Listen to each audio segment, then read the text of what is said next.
Bueno, hola, buenos días a todos. Gracias por estar aquí, por pegaros el madrugón después de la fiesta de ayer. Sé que nos sirve de consuelo, nosotros hemos dormido 2 horas, pero bueno, vamos a intentar dar lo mejor de nosotros y que os lo paséis bien. Mi nombre es Manu Quintans, soy el manager de Intelligence para Bugru Deloitte y os presento a mi compañero Fran Ruiz, que es analista de inteligencia en Fox IT. Y bueno, vamos a empezar pues dando unos pequeños consejos que, bueno, vamos a explicarlo así. Estamos un poquito cansados de escuchar la palabra ciberguerra, ciberguerreros, ciberarmas y demás. Entonces hemos decidido, así para hacerlo un poquito más ameno, que vamos a cambiar la coletilla de ciber por concha. Entonces cuando nos escuchéis decir, pues, concha guerreros o concha criminales, pues no os asustéis, ¿vale?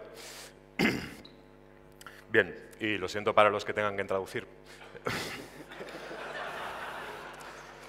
Bueno, vamos a dar el paso al índice. El índice, bueno, ya lo podéis ver vosotros mismos, lo voy a resumir muy rápidamente. Vamos a hablar qué conocemos del crimen, de la concha crimen. Vamos a volver un poco a la realidad pasando pues, por todos los datos que tenemos. Vamos a intentar entender las actividades concha criminales. Y vamos a hacer un repaso de lo que ha pasado en el 2013, nos vamos a comer unos bocaditos de realidad, vamos a ver una evolución del conchacrimen en el 2013-2014 y nuevas tendencias sobre el conchacrimen. Vamos a hablar también de unos ejemplos de un caso que se habló el primer día de Target y también vamos a dar nuestro punto de vista sobre lo que se ha ido diciendo y bueno, vamos a aportar pues, lo que nosotros conocemos. También vamos a hablar de infraestructuras, de cómo operan pues, los conchacriminales y también hemos preparado una pequeña demo. Bien. Bueno, ¿qué es lo que conocemos del cibercrimen? A la mayoría de gente le llegan las noticias del conchacrimen a través de los medios de comunicación, de empresas, sobre todo, que tienen blogs. Entonces, estas noticias no es que mientan, pero siempre los datos que suelen dar no son del todo correctos. Esto es, más que nada, pues, temas de marketing. Entonces, hemos puesto un poco de noticias para que entendáis que, por muchas noticias que salgan muchas veces, tenemos que matizarlas un poco. Por ejemplo, esto es una noticia de una startup que ha salido nueva este año pasado, que nos hablan de una botnet que había infectado miles de ordenadores en países árabes y que había sido capaz de interceptar 27.000 mensajes, SMS. La noticia en sí es muy completa y está muy bien, pero el único dato que hay que matizar es el más alarmante, que es el de los 27.000 SMS. En verdad, como era una noticia que estaba muy documentada, nosotros también estuvimos mirando y descubrimos que este contraataque consiguió realmente interceptar 500 SMS. Luego sí que es verdad que había otra tabla que tenía aproximadamente 25.000 registros, pero eran repos de los móviles que estaban infectados, que no se pueden tener en cuenta como SMS. Entonces, un poco matizar este tipo de noticias, que no es que nos mientan, pero siempre están un poquito infladas. Luego tenemos otro... Perdón, estoy yo con el mando, Frank. Luego tenemos otro caso, que es totalmente lo contrario. En esta noticia no hay nada inflado, sino que se nos da a entender, bueno, en esta noticia la explico un poco, encontraron una botnet que tenía 2 millones de credenciales en la base de datos. Entonces, se nos presenta como algo poco usual, que lo habían encontrado, que nunca se había visto nada parecido. Incluso ofrecían a la gente que pudiera buscar si estaban sus credenciales dentro de esta botnet. Una botnet de 2 millones de credenciales no es nada de sorpresa, sino que hay muchísimas botnets con miles de registros de credenciales. Y en este caso, por ejemplo, de este tipo de botnet, que era una tipo de botnet, nosotros hemos visto botnets con más o menos 17 millones de credenciales. Por lo tanto, una de 2 millones hay miles. No hay que crear tanto alarmismo. Vale, aquí hemos puesto una noticia que no está relacionada directamente con lo que sería malware bancario, que es lo que nosotros más tocamos, sino pues, con un anuncio de una APT. La hemos colocado porque también nos parece un claro ejemplo de cómo se inflan estas noticias, de cómo un buen report bien escribido con un buen formato y tocando un tema político puede hacer pues, que el valor de una compañía pues, acabe en $1 billón y sea comprado por otra, ¿no? Nos ha parecido interesante ponerlo porque es otra manera de inflar este tipo de noticias. No es que estemos en contra, pero es algo que queríamos comentar. También comentaros, bueno, aquí veis la página de Brian Krebs, Deciros que ayer también nos pedían que dijéramos Brian Cangrejo, pero no tiene mucho sentido ahora mismo, entonces no vamos a hacer el esfuerzo. Este hombre, pues en el 2010 comentaba que, bueno, que el autor de Zeus iba a ceder el código fuente y sus clientes al autor de SpyEye. Y con este merge que iban a hacer de clientes, pues iban a crear el supertroyano bancario. Lo cierto es que desde 2010 al 2014 pues ya han pasado 4 años y todavía no hemos visto ese supertroyano bancario. Bueno, aquí tenemos un poco de un diagrama que básicamente lo que muestra son búsquedas en Google sobre los tipos de familias de malware de troyanos bancarios. Esto nos reporta las noticias de qué malware bancario están hablando las noticias. Como vemos, prácticamente Zeus ocupa toda la gráfica y luego los segundos diagramas que más se ven son Citadel y SpyEye. Esto no es ninguna coincidencia, han sido los troyanos bancarios que se han vendido de cara al público. Por lo tanto, las compañías y las cadenas de noticias han hablado muchísimo sobre esto. Pero luego tenemos otras que no se ven apenas, que son como Sinowal, Torpig o Gothy, que no tienen casi representación, pero el fraude bancario que cometen estas botnets de Sinowal o Gothy puede equivaler prácticamente a 200 botnets de Zeus. Por lo tanto, las noticias lo que nos hablan es de lo que más ruido hace, pero verdaderamente no se corresponde un poco con la realidad del fraude. Bueno, es hora de volver a la realidad. Espero que disfrutes del viaje y vamos a contar pues, un poquito realmente qué es lo que vemos hoy en día en las noticias. Pues bueno, vemos que bandas organizadas, superpotentes, con muchos criminales, pues abordan las noticias de la prensa, de los medios, incluso de los bloggers, de por ejemplo, Brian Krebs, Dancho Danchev, Chilitol. Y bueno, esto nosotros pues lo llamamos como una especie de círculo de researchers que pues exageran un poquito, distorsionan la realidad de las noticias, ¿no? Entonces, claro, esto ocasiona muchas veces que se junten los tres y digan, bueno, ¿qué? ¿Nos hacemos un articulillo? Y bueno, pues empiecen ahí con sus movidas. Entonces, claro, muchas veces hablando con Fran pues nos planteamos, oye tío, nos pillamos un DeLorean, volvemos al pasado y vamos a evitar que los padres de Krebs se conozcan, ¿sabes? Porque esto no hay quien lo aguante.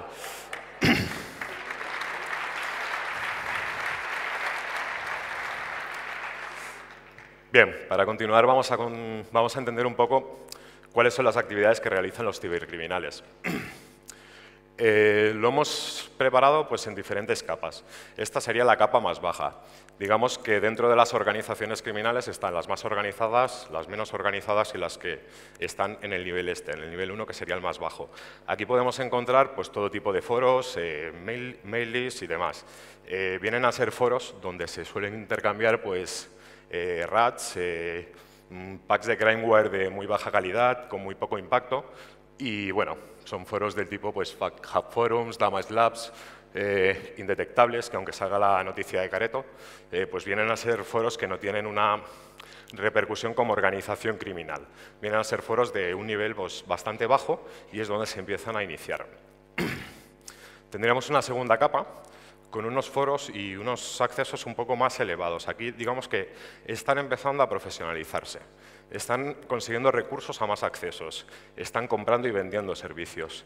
Entonces, aquí podemos encontrar pues, desde venta de VPNs, servidores VPS, accesos anónimos, dumps de tarjetas, etc., etc. Todo lo que os podéis imaginar. Y esto pues, son dos ejemplos de dos foros de un nivel un poquito más alto. Bueno, luego cuando llegamos a la tercera capa, aquí hasta ahora es donde la mayoría de investigadores están infiltrados, que es en la capa 1 y en la capa 2. En la tercera capa prácticamente es muy difícil infiltrarse porque los foros son muy cerrados y no admiten personas o miembros que no están relacionados con la comunidad del cibercrimen. No, aquí hemos puesto 4 foros, hay muchos más de foros de esta capa. Y, por ejemplo, por poner un ejemplo, vamos a hablar de Maza, que es un foro que es muy cerrado y yo prácticamente lo pondría en el top. Para que veáis un ejemplo de lo cerrado que está, cuando un miembro quiere acceder a Maza, tiene que pagar una gran cantidad de dinero, aparte tiene que ser recomendado por un miembro que lleve bastante tiempo y aparte tiene que conseguir una serie de votos de otros miembros. Si por algún motivo este miembro que ha entrado nuevo tiene algún tipo de problema con un administrador o con alguien dentro del foro y es expulsado, se expulsa a él, a todos los que votaron y a quien le invitaron. Luego también, por ejemplo, para ver cómo está filtrado el acceso, es un foro que necesita certificado de cliente para acceder. Una vez tienes el certificado de cliente, tienes que meter tu usuario y tu contraseña dados por la organización del foro, y además tienen un sistema también típico de coordenadas como tipo bancario, en el cual te dan una palabra muy larga y te suelen hacer meter de la letra 5 a la 8 o de la letra 16 a la 20 cada vez que te autentificas. De esta manera, prácticamente de este foro no se habla mucho porque nadie tiene acceso. Bueno, aquí os hemos anexado una pequeña pantalla del foro que hablaba Frank. Esta pantalla es la única que existe en Internet de este foro. Y es curioso porque no se sabe bien quién la puso en Internet, pues estamos seguros que fue un criminal. Y aquí se habla del autor de Spy Eye, Rivo Demon, que dice que el autor de Zeus le ha pasado todo su proyecto y todos sus clientes, y a partir de ahora él se va a encargar de los clientes de Zeus. Es gracioso porque el autor de Zeus hizo esto porque se veía con las autoridades en el cuello y se veía mucho en el foco de atención y decidió pasarle todo el foco al autor de Spy Eye. Resultado, el autor de Spy Eye fue detenido 2 años después. El autor de Zeus sigue en libertad. De este foro comentar que hubo una versión de Spy Eye que buscando su detección podías leer en el código Mazafaka, que hacía pues una pequeña cuña a este foro. Entonces era divertido porque pues configurando pues nuestras Yara pues teníamos la palabra Mazafaka en uno de los strings y cada vez que saltaba pues nos saltaban binarios que salían de este foro. Bueno, este es otro de los foros que también es cerrado. Este no es tan restrictivo como Maza, pero usa certificado también de cliente y usuario y contraseña. Y también tiene el típico de que si un miembro que consigue acceso crea algún tipo de problema con otro criminal, le estafa a otro criminal o hace screenshots y le pillan, es expulsado también él y todos los que le votaron. Y luego tenemos la última capa, que esto ya no es que sea un foro, sino son bandas criminales que son pero que muy cerradas. Siempre estamos hablando de la industria de cibercrimen porque ofrecen muchos servicios. Estas bandas criminales son bandas que empezaron prácticamente en 2004-2005, cuando todo esto empezó, y eso hace que ellos sean autosuficientes y no necesiten tirar de la industria del cibercrimen. Estos, prácticamente, comercializar con ellos, para los criminales que están de abajo, les da muchísima reputación. Estos, digamos que para entrar en Maza, por ejemplo, no necesitan ni votos ni nada, sino que los admins del foro de Maza están encantados con meter este tipo de gente en el foro.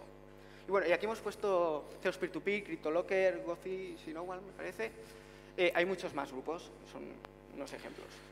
Para que os hagáis una idea, pues al final hemos hecho un pequeño collage con todas las 4 capas. Y bueno, por último comentar que la primera de todas, la verde, aunque sean bandas ya criminales de concha delincuentes cerradas, ellos también recurren a servicios externalizados. O sea, en vez de ser más cerrados, se abren más afuera, porque ya que contratan pues, servicios fuera de esa banda. Mantener una infraestructura de una organización criminal es muy costoso tanto a nivel de tiempo como de dinero. Prefieren externalizar sus servicios, lo cual, en cierto modo, es bueno para nosotros. Bueno, vamos a comentar qué pasó pues, el año pasado, qué eventos ocurrieron y un poquito pues, hacer un timeline de todo lo que pasó. Para nosotros fue el primer año que no hubo ningún troyano bancario nuevo, exceptuando Kins o Casper, que realmente no lo detectamos como nuevo porque era una variante de Zeus. También fue arrestado Symlink, era un desarrollador de web index bancarios, entre otras herramientas, y bueno, a este hombre pues, se le acabó el negocio, ¿no? También fue el arresto de Paunch. Paunch es el conocido autor de Black Hole Exploit Kit. Ha sido uno de los exploit kits que más dolores de cabeza nos ha dado, con más repercusión mediática y dentro de las organizaciones criminales, y fue pues, detenido el pasado octubre. También la conocida shutdown de Silk Road. Arrestaron al dueño y bueno, pusieron fin, aunque luego salieron otros spin-off de este tipo, ¿no? También ocurrió el Target de Breach, el Breach de Target, lo he leído al revés. Y bueno, luego hablaremos un poquito y entraremos más en detalle de qué es lo que ocurrió. Y bueno, también hubo la detención del autor, del CEO de Liberty Reserve, porque se le relacionó con actividades conchadelictivas en Internet. Para nosotros el 2013 ha sido un año especial, el 2014. entre los conchacriminales la sensación de impunidad empieza a desaparecer. Cada vez hay más fugas, hay más leaks, detenciones y empiezan a estar un poquito acojonados. Los grupos de nivel medio empiezan a profesionalizarse más. O sea, digamos que los que estaban en la capa 1 o 2 empiezan como a ascender en la escala y empiezan a ser más potentes, ¿no? A tener más recursos, más dinero, más infraestructura. Irónicamente, los grupos de la capa verde, o sea, de la última capa, empiezan a mostrar fisuras. Empiezan a haber detenciones, empiezan a estar un poquito más asustados. Se están empezando a abrir y parece que no les va muy bien por lo que hemos visto últimamente. Una pequeña puntualización también. Los grupos grandes siempre han sido muy autosuficientes. Nunca usaban servicios de la industria del cibercrimen. Esto también creaba un problema a la hora de investigarlos. Que estamos viendo también como grupos que son muy cerrados, como Gozi, que Gozi prácticamente tiene integrado un virus total en su infraestructura para analizar los binarios y ver cuándo eran detectados. Ahora, toda esta infraestructura que tenía Gozi, en 2013 la tumbaron. Dejaron de usarla y empezaron a usar un servicio de cibercrimen, bueno, de conchacrimen, para detectar los binarios. Esto abre muchas puertas, porque son grupos que son muy cerrados y se están empezando a abrir y a meter gente nueva. Esto es prácticamente una nueva fisura en estos grupos. Y luego también, en 2013, el gran golpe que se ha dado al cibercrimen es que se han empezado a romper los lazos de confianza. El cibercrimen se basa sobre todo en lazos de confianza. Entonces, si el arresto de Simlink, no se ha publicado, me parece, por las noticias, no se ha mencionado mucho, era una persona que trabajaba con muchos grupos proporcionando configuraciones. Al ser arrestado esta persona, estos grupos se pusieron muy paranoicos porque pensaban que esta persona podía estar colaborando ahora con las autoridades proporcionando información. Y bueno, básicamente es esto, los lazos de confianza es lo que más ha golpeado y lo que se tiene que seguir golpeando. Bueno, finalmente esto ha ocasionado pues, detenciones, proliferación de bloggers, cada vez hay más investigadores, gente que tiene blogs, habla de conchacrimen, de este tipo de actividades, hay mucho porno star también, que, ¿por qué no decirlo? Ya hemos hablado antes de nuestros favoritos. Insider researchers, o sea, gente que se infiltra en foros, en las dos primeras capas, que son las más fáciles, y de ahí extraen información y ocasiona leaks. Conclusiones, pues la industria del conchacrimen hoy en día pues, está más cerrada que nunca. Vamos a hablar de tendencias del conchacrimen, ¿no? Bien. Bueno, este año 2013 hemos visto nuevas tendencias. Esto no está basado, bueno, está basado un poco en lo que vamos viendo nosotros en el día a día. Por ejemplo, hemos visto que se ha popularizado mucho el post-malware, que es un malware que ataca puntos de venta. Luego también el malware para móviles, que ha existido desde hace más o menos desde 2010, que se usa conjuntamente con troyanos bancarios, se ha empezado a popularizar más y cada vez más grupos lo están empezando a usar.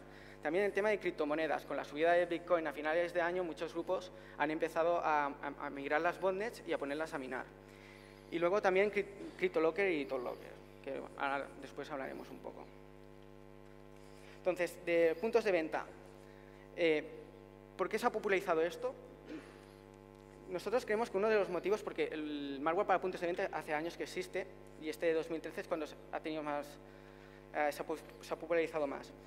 Creemos que es porque al no haber un troyano bancario a la venta al público general, muchos de los actores que subían por la parte baja no han encontrado un malware con el que podían trabajar y han visto las ofertas de malware para puntos de venta y como es un negocio que también da bastante dinero, han empezado a usar este malware. Luego también Citadel dejó de dar soporte a sus clientes y hay clientes de Citadel que sí que están muy integrados en la industria del conchacrimen, pero hay otros que no están tanto. Los que no están tanto se quedaron sin un troyano bancario que poder usar. ¿Qué hicieron? También se mudaron a este tipo. Entonces, si pasamos... Esto. Bueno, finalmente, dentro de estos tipos que hemos encontrado, en cuanto a POS o TPV se refiere, los hemos categorizado pues, en tres familias diferentes de malware que nosotros hemos encontrado. Lo hemos denominado pues, la guapa, el malo y el feo, ¿no? Bueno, la guapa pues, sería Alina Malware, hemos puesto una foto de Alina Bakariuk, la más moderadita que había. Dexter Malware, que bueno, es otro tipo de malware POS, tiene una similitud pues, que al final no dejan de ser memory scrappers. Cuando pasas una tarjeta de crédito por un TPV, esto lo que hace es coger de la memoria las dos tracks, el track 1 y track 2 de las tarjetas de crédito y las reporta a un panel de control donde el conchacriminal pues, puede hacer uso y disfrute de ellas. Y el feo, que bueno, pues hemos puesto a BlackPost. Lo hemos puesto básicamente porque la compañía que mencionaba Frank al principio pues se hizo eco de la noticia de que había sido arrestado y bueno, que este era realmente el autor de BlackPost, un chaval de 17 años de Rusia. La realidad es que al día siguiente tuvieron que rectificar ese artículo y tuvieron que desmentir esa noticia porque no estaban seguros de que este fuera. Pero para escurrir el bulto dijeron, pero él es malo, él hace cosas de concha crimen. Bien, aquí unos pantallazos del panel de control de JackPost, que es un... Sí, de JackPost destacaría que representa la popularidad de este tipo de malware. JackPost se diferencia de los otros que se ofrece como servicio. En Concha Crimen, cuando algo se empieza a ofrecer como servicio, es que hay mucha demanda. Por lo tanto, se ha popularizado este tipo. Por ejemplo, la diferencia entre servicio es que aquí los conchacriminales, cuando pagan, no les dan el binario, sino que les dan un usuario, una contraseña y una página web. Ellos entran en esta página web, que es este panel de control, y ahí tienen su binario para bajar. El binario para bajar ya está indetectable por los antivirus, por lo tanto, ellos no se tienen que hacer cargos de los crypters. Tampoco tienen que poner la infraestructura porque ya la pone el servicio.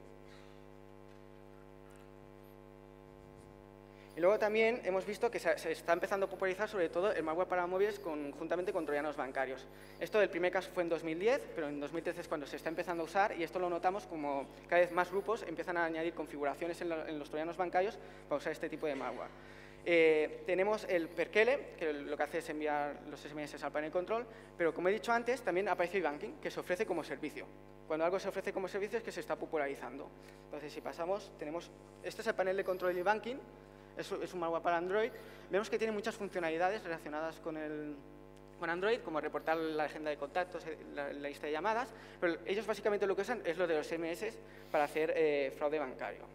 Luego tenemos también una screenshot de Perkele, que básicamente es prácticamente igual que eBanking, lo único que no se ofrece como servicio, sino que los criminales tienen que poner la infraestructura, etcétera, etcétera.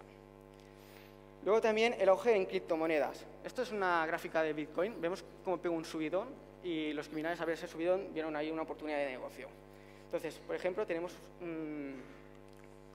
una botnet. Esta botnet es muy particular porque es un grupo que hacía fraude bancario. Y ahora que tenemos constancia, han dejado de hacer fraude bancario y tienen una botnet que mina. Unos cuantos datos de la botnet tienen aproximadamente 140.000 bots. Y también nos dan estadísticas, que estas son las más importantes, del hash rate. El hash rate es la potencia a la cual se está minando y te ponen, por ejemplo, el máximo hash rate a la que llega la botnet en algún punto dado y el máximo hash rate en los últimos 30 minutos y en las últimas 24 horas. Si pasamos un poco, también vemos países de los bots. Esto claramente no es una botnet de troyano bancario porque hay países como India o Rumanía que no se suelen usar en los troyanos bancarios. Porque básicamente para minar no importa dónde sea el bot, sino que tenga una buena GPU. Bueno, esta botnet no le he dicho, no mina Bitcoin, porque minar Bitcoin hoy en día es bastante complicado, sino que mina Litecoin, que es una criptomoneda alternativa. Entonces nosotros, para ver las ganancias que están teniendo con esta botnet, hicimos unos cuantos cálculos con los hash rate. Si nos fijamos, aproximadamente hemos hecho los cálculos con la máxima potencia que tuvo la botnet en algún momento. Si queréis algunos números, cada día genera aproximadamente 1.200 euros. A la semana, aproximadamente unos 9.000 euros y al mes, aproximadamente unos 40.000 euros. Estos datos son el máximo que tuvo la botnet en algún momento, por lo tanto, seguramente sean más bajos. Por eso hemos puesto los de las últimas 24 horas, que estos sí que son datos que podemos tomar como la media, más o menos, que son aproximadamente a la semana unos 4.500 euros y a los 20 días unos 20.000 euros. Bueno, al mes unos 20.000 euros. Estos datos pueden parecer muy grandes, pero con troyanos bancarios no tienen nada que ver. Lo que pasa es que esto es un dinero muy fácil para los criminales porque no tienen que tener una infraestructura de mulas. También saben que es muy difícil que las autoridades empiecen a investigar una botnet de mineros y por lo tanto es un dinero bastante fácil para ellos. Y luego también tenemos el auge de CryptoLocker y sus variantes.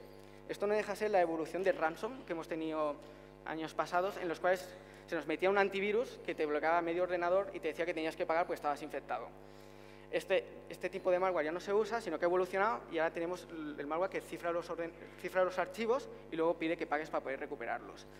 De CryptoLocker comentar que es una infraestructura que es totalmente automática. Aquí el conchacriminal o actor no tiene que hacer casi prácticamente nada. ¿Qué quiere decir esto? Que él seguramente está operando con otro tipo de negocios y luego tiene CryptoLocker que le va generando unos ingresos.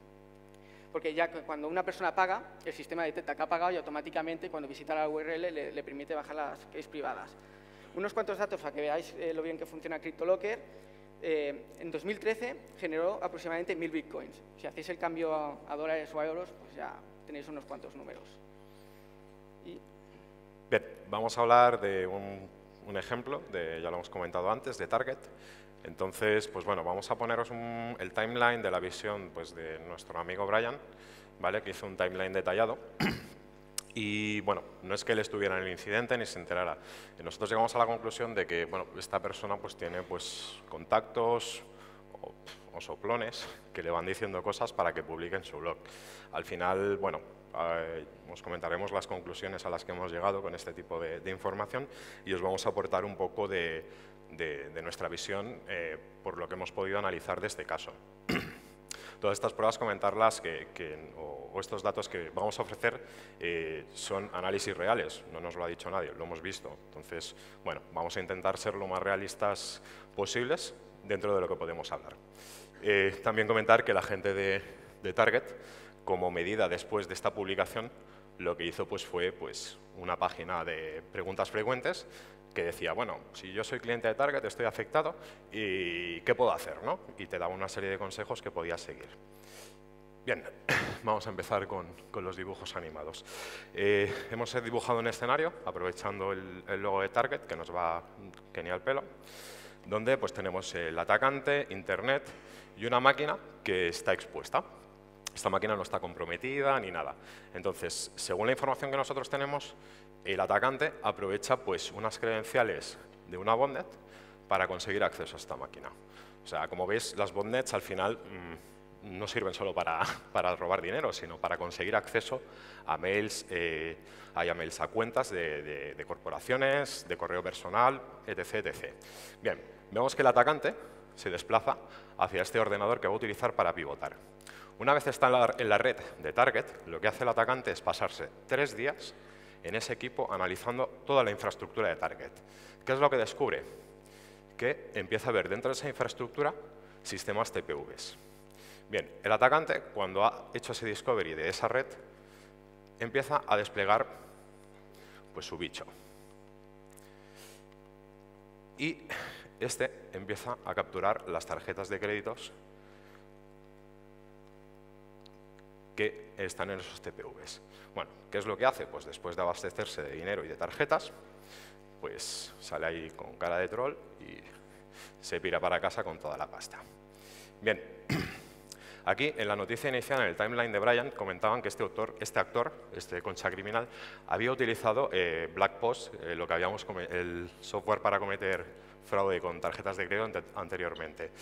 Bueno, la realidad, lo que hemos podido nosotros analizar es que realmente no es BlackPost. Es un malware que no tenemos identificado, que sí que utilizaba algunos patrones de conducta similares a BlackPost o trozos de código de BlackPost, pero realmente han puesto BlackPost por poner algo, porque se parecía. O sea, la información que estamos mostrando en el timeline que hemos mostrado anteriormente, pues realmente está pues, inflada y no aporta nada. Esto es un problema porque la gente que está investigando esta brecha o las fuerzas de seguridad que están trabajando en ese tipo de casos, o nosotros como investigadores, pues alerta a los cibercriminales. Entonces, esto pues, conlleva una serie de causas. Que todas las tarjetas de crédito que ellos habían capturado y que normalmente mezclan y trocean y venden como si fuera droga, y las reparten por diferentes markets, pues dijeron, oye, tenemos un paquete muy grande de tarjetas, cómpramelo al mejor postor. Y bueno, no le dieron mucha importancia. Otra de las preocupaciones es que activamos el modo paranoia. Estamos viendo que este tipo de actores han dicho, oye, este researcher ha hablado de nosotros. Oye, pues vamos a poner el firewall y el papel de plata en la cabeza. Y nada, esto ocasiona pues, este tipo de malestar dentro de los investigadores que normalmente intentamos ser cautos con la información que liberamos. Entonces, por nuestra parte, estamos muy en contra de este tipo de periodistas. Sí, también añadir que en el caso de Target, la banda criminal que infectó este sistema es una banda criminal que se dedica a hacer esto. Trabaja por una tienda de tarjetas de crédito y van infectando diversos negocios robando las tarjetas de crédito. Entonces, esta banda criminal tiene bastante sensación de impunidad porque lleva muchísimos años haciendo esto, y hay un dato curioso, y es que usaba los mismos servidores para lanzar este tipo de ataques desde 2012. Cuando digo los mismos servidores, la misma dirección IP desde 2012. ¿Esto qué significa? Que si tú sabes que estos criminales están usando estos servidores para lanzar estos ataques, es muy fácil, es una mina de oro, estos servidores son una mina de oro para una futura investigación, identificarlos y detenerlos. ¿Qué pasa? Que cuando Brian Krebs sacó este artículo, estos servidores al día siguiente fueron borrados y desaparecieron. Entonces, lo que hace realmente es entorpecer investigaciones y realmente no está luchando contra el cibercrimen, sino que les está dando una ayuda porque les está diciendo, hey, estamos aquí investigando, correr. Bien, ahora vamos a hacer una pequeña introducción para lo que es para nosotros Intelligence, que es a lo que nos dedicamos. Para nosotros, al final, una investigación de este tipo no se basa solo en el malware, ¿no? Hay un malware, sino que va un poquito más allá. Nosotros sí que nos gusta reversear bichos, ver su contenido, ver cómo funcionan, pero más allá de eso, lo que hacemos es investigar los actores que operan detrás de ese malware, cuál es su motivo, si es económico, si es político, si es cualquier tipo de venganza o un APT o lo que sea, intentamos descubrir quién está detrás de eso. Para nosotros eso es intelligence. Últimamente está muy de moda esa palabra, pero se desvirtúa un poco porque, vale, te vendo intelligence, pero ¿qué me estás vendiendo? ¿Un report? No, te estoy vendiendo información para que tu empresa pueda estar aventajada a este tipo de amenazas. Te identifico actores, posibles amenazas, y es un poco aclarar ese concepto. Dentro de Intelligence, pues bueno, todo lo que os hemos explicado podéis decir, esto se lo han inventado porque tienen envidia a Brian Krebs, ¿no? Y dices, bueno, sí, en cierto modo sí, pero contamos con información que nosotros hemos podido ver y que hemos podido analizar. Entonces os vamos a mostrar cómo son las infraestructuras de los conchacriminales. Hemos hecho otra sesión de Pixar, de dibujos animados, donde podéis pues, ver un escenario parecido. Una botnet, Internet, y poco a poco vamos a ver cómo esa botnet libera su malware en Internet, gracias a exploit kits o drive-by download o otros sistemas, pues consiguen infectar diferentes equipos, enviando pues su bicho. Y bueno, vemos que esto al final tiene su repercusión.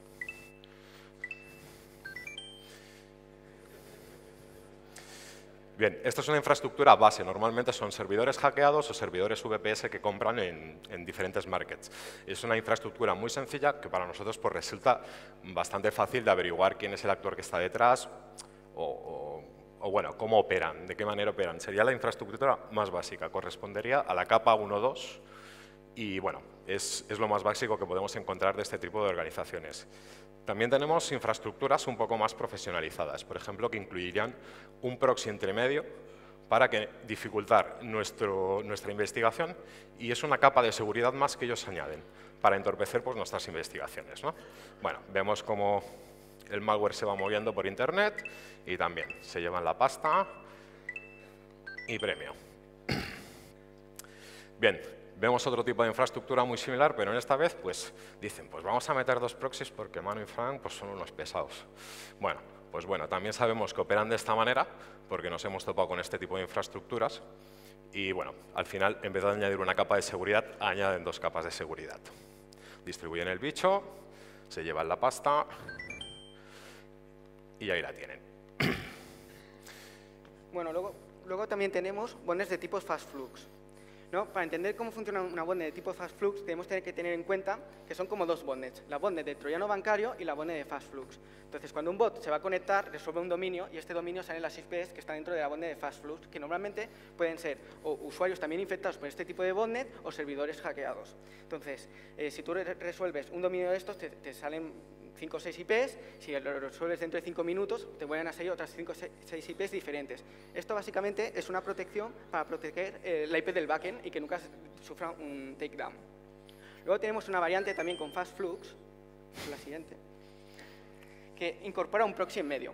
Entonces, si tienes una botnet de Fastflux delante, ¿por qué motivos vas a meter un proxy después, si ya estás protegiendo el backend? Bueno, principalmente porque si son servidores hackeados o usuarios infectados con este tipo de Fastflux, también se puede acceder al sistema del usuario infectado. Si puedes contactar con las autoridades y que te contacte con el usuario, puedes conseguir el backend, la IP del backend. En este caso, conseguirías la IP del proxy. En este caso, y es algo que no se ha comentado en ningún report todavía y tarde o temprano acabará saliendo, hay botnets de Fastflux que son compartidas. Es decir, diferentes troyanos bancarios están usando la misma botnet de Fastflux. Y esto es una confusión que se ha hecho en algunos repos que dicen, bueno, si están compartiendo la botnet de Fastflux, es el mismo grupo que tiene dos botnets. Es totalmente erróneo, sino que es un servicio de Fastflux. Y lo que hacen este servicio es, a través del proxy, tienen los dominios de cada cliente. Cuando llega una petición de un bot sobre un dominio, saben que ese dominio pertenece a uno de los actores que tiene una botnet y que la tiene en tal backend. Entonces la dirigen hacia el otro backend. Si llega un bot que está pidiendo una petición a otro dominio de otro cliente, la envían al otro backend. Y esto vendría a ser un poco de servicio. Luego también tenemos las infraestructuras de los bulletproof hosters. De hecho, el caso anterior de Fastflux es una solución que están ofreciendo muchos hosters de este tipo. Para que no lo sepa, los bulletproof hosters son soluciones de hosting para los conchacriminales. Entonces, aquí lo que suelen hacer normalmente, esto depende mucho del hoster, montan una infraestructura con VPNs delante de los backends, de tal manera que siempre las IPs que se ven expuestas son las IPs de las VPNs y no del backend. De tal manera que el backend nunca sufre un takedown, sino que van sufriendo takedown es la primera capa. Mucha gente me pregunta muchas veces que si las botnets, los servidores, están en data centers en medio del mar o en países raros. No, realmente están en hostings como LazyWeb, NetDirect, sino realmente que la IP de la botnet nunca se llega a ver expuesta directamente con el bot, por lo tanto nunca llega a sufrir el takedown. Y luego tenemos también infraestructuras propias. Estas infraestructuras de botnets son pero que muy complejas. Es muy difícil llegar a ver desde fuera cómo funciona todo el entramado y son sobre todo de grupos que llevan mucho tiempo. De hecho, todavía no he visto ninguna infraestructura de estas de un grupo que sea más o menos reciente. Son los grupos que hemos mencionado antes que llevan desde 2004-2005. Esta infraestructura, podemos estar hablando una hora prácticamente de ella, la comentaré un poco por encima. La primera capa donde reporta el bot, que es la parte azul, es un VPS que solo recibe el tráfico y tiene un túnel IP que va conectado a otro servidor, que también va conectado a un servidor VPN y que luego ese servidor VPN también está conectado con los backends. Entonces, normalmente el servidor es azul, tienen uno por cada backend. Entonces, como explicar las funcionalidades de cada backend sería demasiado extenso, solo comentar una funcionalidad de un backend que lo que hacía era chequear la parte azul, que es el túnel IP, ese VPS, si tenía conectividad o si se había dado de alta en una blacklist. Si detectaba cualquier cosa de estas, lo que hacía automáticamente, sin que nadie le dijera nada, es borrar este servidor de la base de datos y en la base de datos tenía como 100 VPS ya preparados para usar, les enviaba una configuración automática a través de SSH y lo ponía automáticamente a funcionar. Luego, dependiendo del motivo por el cual lo hubiera cambiado, enviaba una actualización a la botnet para que supiera que se había cambiado ese servidor. De tal manera que, por muchos takedowns que se hagan, son totalmente inútiles, porque tiene el sistema automático que prácticamente lo cambia al momento. Y luego también tenemos infraestructuras de peer-to-peer. Estas botnets principalmente son Zero Access y Zeus Peer-to-Peer, se ha hablado mucho de ellas, y yo me voy a centrar un poco en lo que no se suele hablar en los informes, que es lo que hay más allá de la red de peer-to-peer. ¿No? Por ejemplo, se habla que para que uno de los bots se convierta en supernodo, una de las características principales que tiene que tener es que este bot tenga una IP pública, que no tenga NAT. Entonces, ¿qué pasa si una red de estas no tiene ningún bot que tenga una IP pública en una interfaz? Sencillamente no pasa nada porque los actores que operan este tipo de botnets lo que hacen es van a los hostings, contratan servidores Windows y los infectan. Y es un servidor que simplemente está infectado en la botnet y sirve para enviar las configuraciones a los nuevos bots peer-to-peer. Y luego otras cosas de las que no se comenta. Para atrás. No, ves tirando que nos quedan 10 minutos sí. o menos. Bueno, siempre rápido, en una red de peer-to-peer, al final lo que hace es, hay un proxy que va recogiendo todos los datos de la red peer-to-peer y lo cambia a peticiones HTTP, o sea que al final tenemos lo mismo. Y a nivel de Tor, todo el mundo conoce Tor, este tipo de botnets normalmente no se usan para troyanos bancarios debido a la latencia, sino que se usan sobre todo para tipo de fraude a través de click, que no se necesita mucha conectividad con los bots. ¿Pasa? Y bueno, hemos llegado, nos quedan 10 minutos, ¿no? Pues nos da tiempo a hacer una pequeña demo. Y bueno, ¿qué es lo que vamos a ver en la demo? Vamos a infectar un sistema TPP con Dexter Malware. Vamos a pasar mi tarjeta de crédito porque Frank no quería pasar la suya. Y si alguien se ofrece con la suya. Entonces la vamos a pasar por el lector, nos vamos a infectar, vamos a ver cómo reporta mi tarjeta de crédito a la botnet. Y bueno, tampoco soy tonto, la vamos a romper porque no quiero que se queden con mi tarjeta, ¿no? Y bueno, pues eso, si os parece, vamos a empezar con la demo.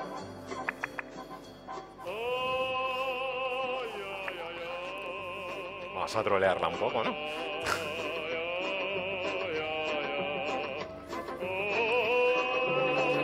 Sí, voy a conectarlo. Me estoy poniendo la petaca. En plan presentadora de tele.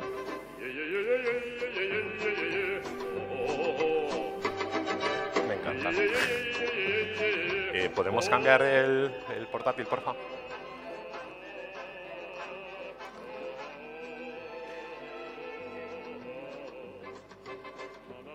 Vale, esto hay que tocarlo.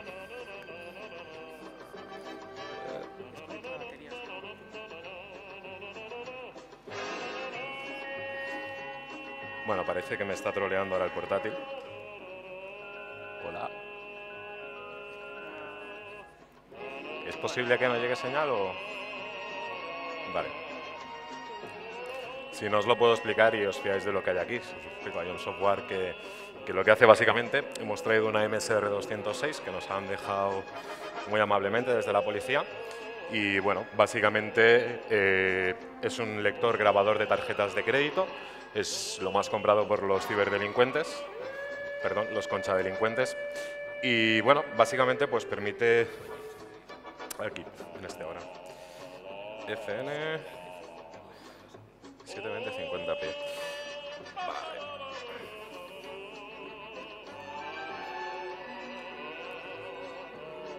Tú dirás. ¿Menos?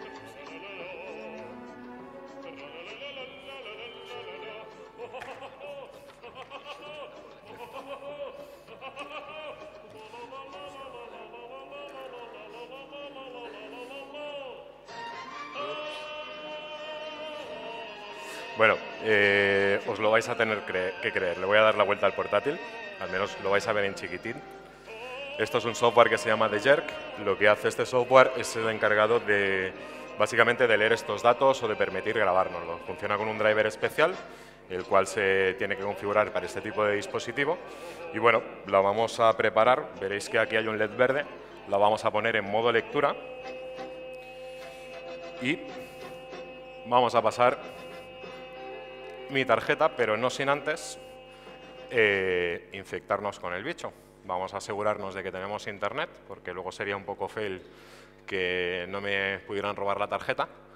Creo que funciona correctamente. Si queréis vuelvo a poner la música, que era cachondilla. ¿Eh? Ah, sí. A ver. Vale, voy. ¿Se ve? Bueno.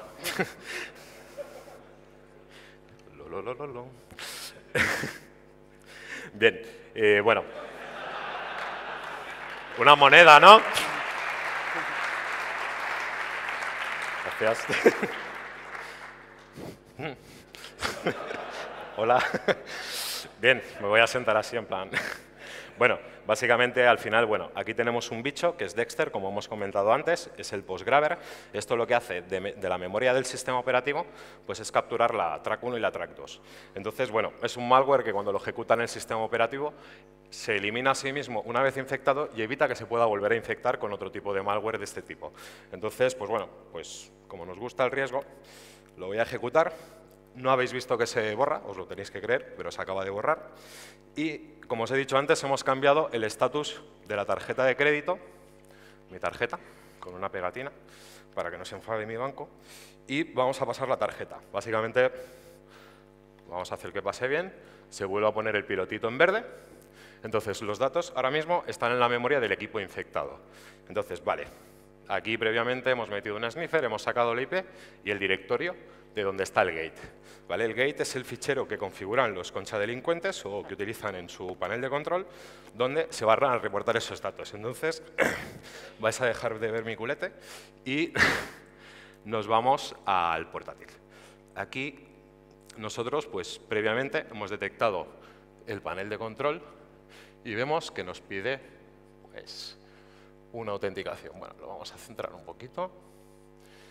Bien, nos pide esta autenticación. Obviamente nosotros no la conocemos, pero como bueno, somos un poco así malos a veces, pues bueno. Ahora, lo que hemos hecho es preparar un pequeño exploit para reventar ese panel de control y, obviamente, recuperar mi tarjeta. Vamos, no se la voy a dejar ahí por ningún motivo. Entonces, básicamente, encontramos en el gateway PHP, en el gateway este que utilizan, pues nosotros siempre decimos que lo desarrolla el becario o alguien que pasaba por allí, porque suele tener bastantes fisuras. Entonces, lo que encontramos pues, era una SQL injection que, bueno, luego si queréis ver el código os lo podemos pasar y tal. Y era muy grandote. Entonces, bueno, básicamente, cuando ejecutamos esto... me acabo de trolear, un momento. Mira si no tienes internet. Sí, tengo que mirarlo. Gateway PHP. Sí, lo. Te he escuchado.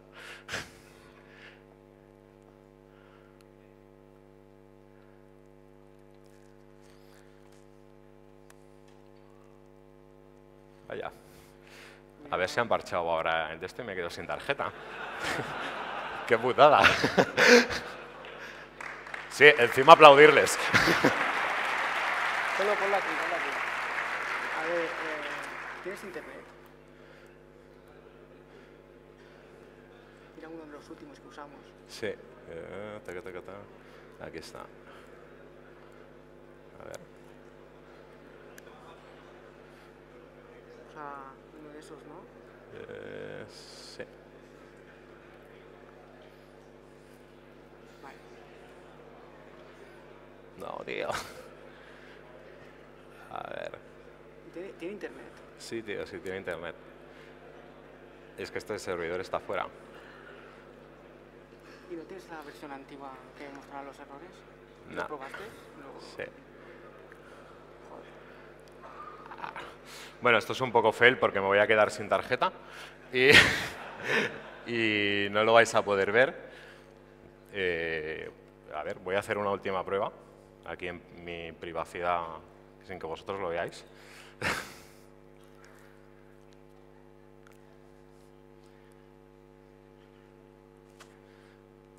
Que sepáis que es consecuencia del sueño, ¿eh? Hemos dormido poco. Hicimos un último cambio de última hora, me parece.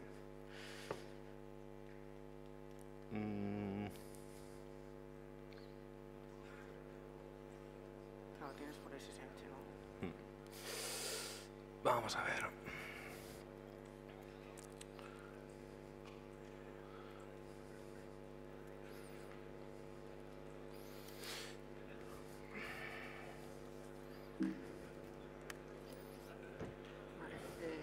¿Copia todo esto? ¿Sí? No, pero esto no es lo que está fallando. El usuario y la contraseña. Sácalo directo y ya está. Cópialo, si no. ¿La password es esta? No, esto, copia todo esto. Sí. Así y pon... Sí. Aquí, ¿no? Sí. Vale. Borra esto y pon... No. Asterisco. ¿Aquí? Sí. Pon borra. No, borra. Users. 2 comillas. ¿Así? Sí. No, así. No, solo una. Vale, ya lo tienes ahí. Vale, bueno, no os voy a enseñar la ejecución porque es una guarrada y vamos a perder mucho tiempo, disculpad. Aquí se hemos sacado el root del panel. Quick and dirty, tenemos ahí la password y bueno, ya me he puesto un poco nervioso y voy a borrar esa tarjeta porque... Luego, quien quiera, lo podemos fuera a enseñar cómo funciona el exploit. Y bueno, vamos a conectarnos y vamos a ver. Efectivamente aparece... claro, no lo veis, perdonad. Veis que aparece un card reader en verde, eso significa que ese ordenador está conectado a Internet y está reportando mi tarjeta de crédito al panel de control. Bueno, vemos el usuario, bla, y me está troleando todo. Y aquí vamos a ver los dumps, que es lo que nos interesa, ¿vale? Vemos que hay máquinas que no tienen dump, esto significa que no han pasado tarjetas de crédito. Sí. Vemos que no han pasado todavía tarjetas de crédito por esas máquinas y si nos vamos al log, vamos a ver aquí que aparece mi tarjeta de crédito, aparece el señorito Manu por aquí, tacatá, y bueno, tienen mi tarjeta de crédito. Como ya estoy un poco así acojonadete, pues la voy a borrar. Y de paso me cepillo toda la base de datos que tampoco la quieren para nada. Y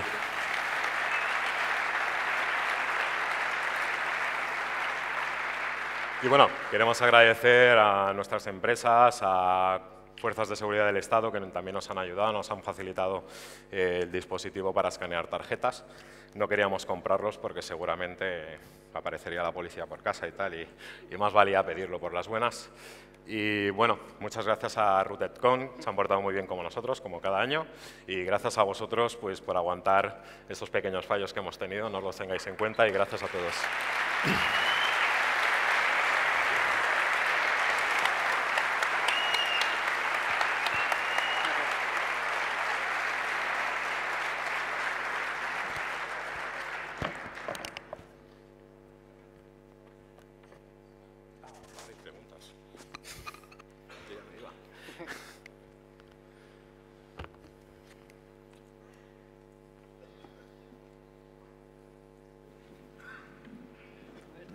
Aquí.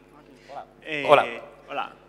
Teniendo en cuenta que tenéis acceso a la base de datos, ¿verdad? A la que habéis hecho, en la que os ha visto el panel de control, ¿no? Sí. Bien, teniendo en cuenta eso, ¿no podéis trolear a estos señores y meterles datos falsos? Bueno, es más divertido dejarles sin los datos, pero sí, podríamos ponerle Penesasti ahí o alguna tontería. Sí, alguna... Si queréis lo hacemos luego fuera. No tengo... Seguro que por aquí César o alguno más hace la vista gorda. Sí, el problema de esto es que luego el tío prácticamente no le importa mucho. Simplemente mueve el servidor a otro lado y sigue haciéndolo. Entonces, en este caso, normalmente es más importante ir recopilando datos y ir reportándolos que borrándolo todo y alertándole al tío de que tiene un problemilla y lo arregle. Frank, ¿y meterles números de tarjetas que ya tengáis precompartidas con todas las fuerzas del Estado de diversos países para que sea más fácil el tracking?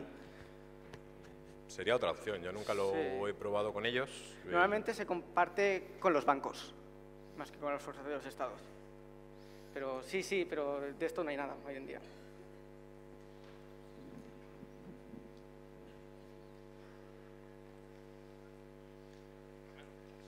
Hola. Aquí. Hola. Bueno, ante todo, felicidades por la charla, Gracias. ¿vale? Muy interesante. Yo tenía una pregunta sobre cuando habéis hablado de los fast flux compartidos entre distintos bots, ¿cómo lo que sería la red fast flux sabe qué bot le está comunicando y cuál es su servidor? Por el hostname, simplemente. Por la dirección del panel de control, a donde reporta el bot. Simplemente porque Fastflux simplemente lo que hace es coger lo que le llega y lo reenvía, y luego el proxy es un NGINX proxy normalmente, y entonces ya por el dominio, como solo es un servicio, y cuando tú contratas ese servicio lo que te dan son dominios para que tú pongas al bot, saben que ese dominio redirige a ese backend. Por lo tanto, es una configuración dentro del NGINX proxy. ¿Sí? Vale. Muy bien, gracias. Nada.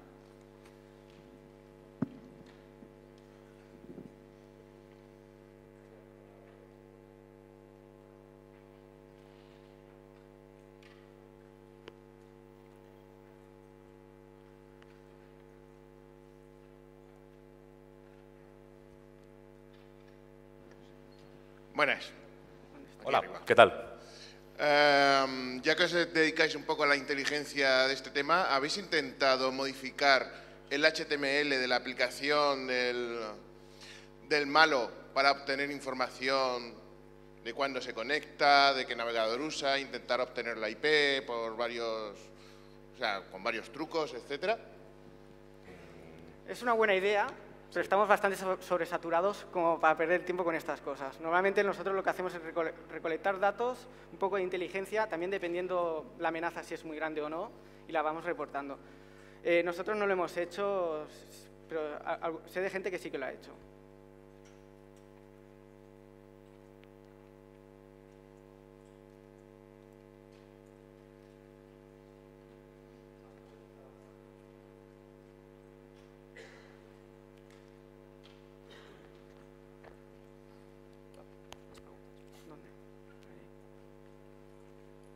Sí, hola, felicidades por la charla, me ha parecido muy entretenida Hola, e interesante. Y mi única cuestión es, ¿qué hay sobre la legalidad de hacer este hacking ético, si podemos llamarlo así, atacando, digamos, a webs sin permiso, que pueden estar en servidores que igual no autorizan esos ataques o que puedes estar, no sé, interfiriendo con la ley de algún país. Me alegro de que me hagas esa pregunta. Gracias. Siguiente pregunta.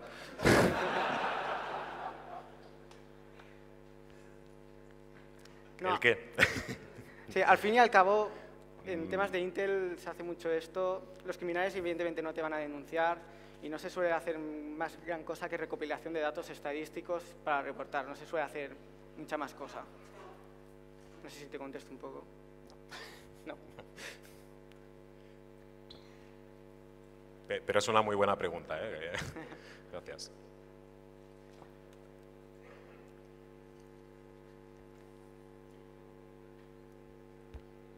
¿Sí? Gracias a todos. Gracias.